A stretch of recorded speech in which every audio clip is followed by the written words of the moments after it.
Europe 1. La France bouge. Elisabeth Assayag. La France bouge, c'est déjà la dernière partie de votre émission. Aujourd'hui, on a la tête dans les étoiles dans cette France on bouge. pourrait faire une heure de plus peut-être. Consacrée à l'espace. C'est inépuisable, c'est absolument passionnant. Nous sommes ravis d'être avec vous. André Hubert-Roussel, vous êtes le président d'Ariane Group. Et nous, à la France bouge, on aime mettre en avant les bonnes pratiques des entreprises envers leurs salariés. Et aujourd'hui, avec cette question, comment attirer et garder des talents féminins? Bonjour Lydie Jallier.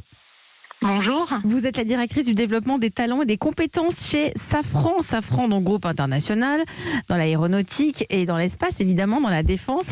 Vous faites partie du groupe, enfin Ariane Group. Dans Ariane Group, on a le groupe Safran et le groupe Airbus. Safran emploie 76 800 collaborateurs. Et en plus de ça, je crois que vous recrutez. Exactement. Près de 12 000 recrutements prévus dans le monde en 2022, dont 3 200 en France. Mais là, si vous êtes en direct dans la France Bouge, c'est parce que vous avez mis en place des solutions pour féminiser les métiers. On le voit tous les jours, il y a une désaffection des jeunes filles pour les filières scientifiques.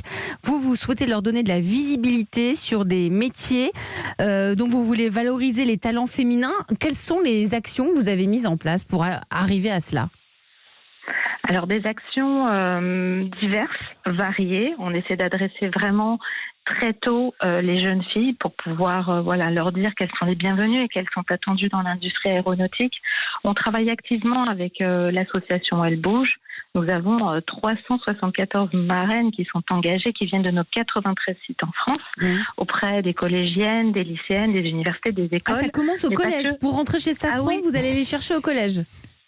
Et oui, il est important vraiment de leur donner de l'appétence sur les filières techniques, technologiques, scientifiques, parce qu'on se rend compte également qu'au sortir du baccalauréat, il est parfois difficile pour elles de se projeter dans l'enseignement supérieur vers ces métiers-là, mais pas simplement vers des métiers aussi plus techniques, et donc de pouvoir les amener à réfléchir à une carrière dans l'industrie aéronautique. Et on est très fiers parce que d'ailleurs cette année, l'une de nos marraines de notre site de Bordes dans les Pyrénées-Atlantiques et son alternante ont gagné le concours organisé par l'association au niveau national Elle Bouge, Innovatech, en proposant par exemple un pare-soleil connecté qui permet de recharger son véhicule électrique. Donc voilà, il y a de la créativité, il y a de l'innovation très tôt, et donc c'est ces talents-là que nous souhaitons capturer. Ces talents féminins existent en France. Ces talents féminins existent en France et vous allez les chercher au collège pour ne pas qu'il y ait cette fameuse autocensure chez les jeunes filles. Exactement, c'est une autocensure qui dure longtemps. Je vous parlais donc des collégiennes, des lycéennes, donc vraiment les amener et créer cette curiosité et cette envie d'aller vers des métiers industriels, techniques et également scientifiques.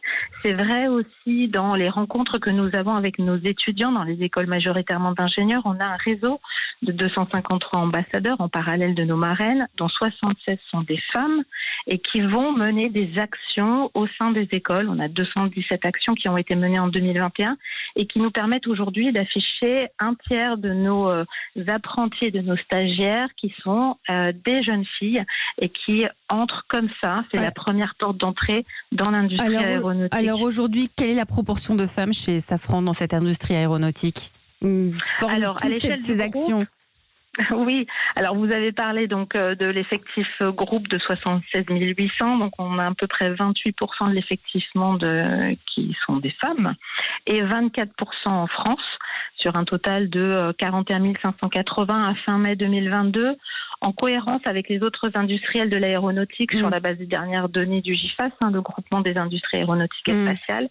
Et donc notre objectif ne s'arrête pas là, évidemment. Nous souhaitons à l'échelle du groupe arriver à 30% dès 2025 à l'échelle du groupe, mais pas que en France. C'est ce que l'on vous souhaite aussi, Lydia Jallier. Merci à vous d'avoir été en direct dans la France Bouge, directrice du recrutement et du développement des talents chez Safran. André Hubert-Roussel, les femmes, il y en a beaucoup chez Ariane Group? À peu près dans les mêmes proportions. Et donc effectivement, dans les 24%, 25%. Ça démarre dès le collège. Donc on participe à ce réseau Elle Bouge pour venir témoigner. On a des détachés sur chaque site qui viennent parler dans les écoles, dans les collèges, dans les universités. Chez Ariane Group et lancez-vous, pour expliquer l'espace, pour expliquer nos métiers qui sont passionnants. C'est vrai que ça commence là, et puis ça se prolonge pendant la vie professionnelle. Et là, vous recrutez en plus en 2022? Alors on recrute effectivement. On a déjà recruté 170 personnes. Alors c'est évidemment la taille du groupe, et on a encore plusieurs centaines de recrutements à faire d'ici la fin de l'année tous les types de postes, ingénieurs, techniciens, ouvriers, qu'on appelle les compagnons chez nous, voilà, qui fabriquent. Voilà. Allez, Elisabeth, non, pas encore les cosmonautes. Voilà. Merci en tout cas. Et donc des femmes et des hommes, et si possible plus de femmes, parce il faut qu'on arrive à assurer cet équilibre. Pour arriver à assurer cet équilibre, merci à vous André Hubert-Roussel d'avoir été parmi nous aujourd'hui. Vous êtes le président d'Ariane Group, Ariane 6, donc pour 2023 là. On vous en dira plus après l'été. Voilà, vous reviendrez nous voir alors dans la France Bouge. Merci à vous Nathalie Carré-nous. On se retrouve demain. Avec le patron de Business France. On va parler de nos entreprises françaises à l'étranger et l'inverse.